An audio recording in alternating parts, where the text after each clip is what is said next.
Godzilla vs. Spacegodzilla is the goofiest title I've ever heard in my entire life. Good thing the movie wasn't half bad, or else I would be making fun of this one, calling it such words as stinker or bad movie. But no, I actually like this one okay. It's not as good as some of the other Heisei films. It's probably one of the weaker ones. I'd probably give it a 6 out of 10, slide it in there next to Return of Godzilla. Not because it's like really generic or bland or anything, just because this movie is mostly action, and the action isn't always great. It also has, in the previous video I talked about that organic flow from movie to movie, how one carries into the next.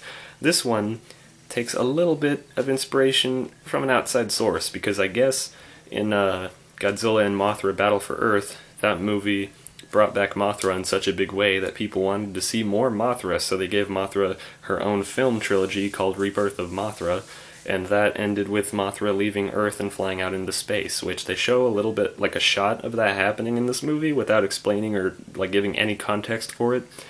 But eventually they explain that where Space Godzilla comes from is that some of Godzilla's like cells or whatever.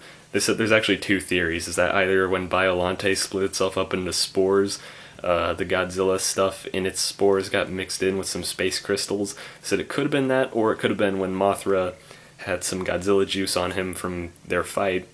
Mothra maybe flew up into space and then spread a little bit of Godzilla juice into some crystals, and that's where Space Godzilla came from.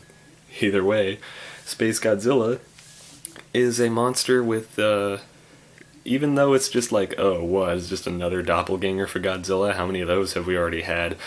This one is actually pretty unique. It's got some unique abilities. He's got a really cool new design. He's kind of like Godzilla, but he's blue, and he's got more teeth, and he looks more vicious. He's got huge-ass crystals sticking out of his back and his shoulders.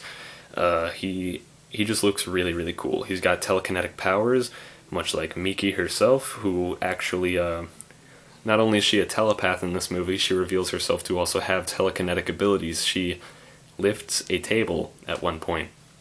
Wow. Can't wait to see what she does in the next movie. Maybe she'll, levitate a potato and make it fly across a long dining room table to the person sitting across from her. Who knows? Yeah. Oh yeah, Mechagodzilla was in the previous film, and in this one, they don't use Mechagodzilla again, but they built a new giant robotic mechanical kaiju that has people riding inside of it, and it's just a lot uglier than Mechagodzilla, and I don't even remember what its name was, and I don't care. It takes up way too much screen time in this movie, and I didn't like it very much. The son of Godzilla from the previous film returns in this one, and he's quite a bit bigger. He also looks dumber, and luckily he spends most of the movie locked in a crystal cage and doesn't really do anything for the most part. The plot isn't very interesting either, because it kind of centers around this guy who, funny enough, he has ties to Return of Godzilla. His best friend was killed by Godzilla in that movie, and so he swears revenge on Godzilla and really wants to kill him. That's his whole shtick, right up until the end of the movie, where he fights Godzilla and Space Godzilla, and they decide to team up and fight Space Godzilla together, and then by the end he's like, Godzilla's alright, and whatever. Yeah, I found this one a little bit harder to pay attention to than some of the other Heisei Godzilla films. It's just alright.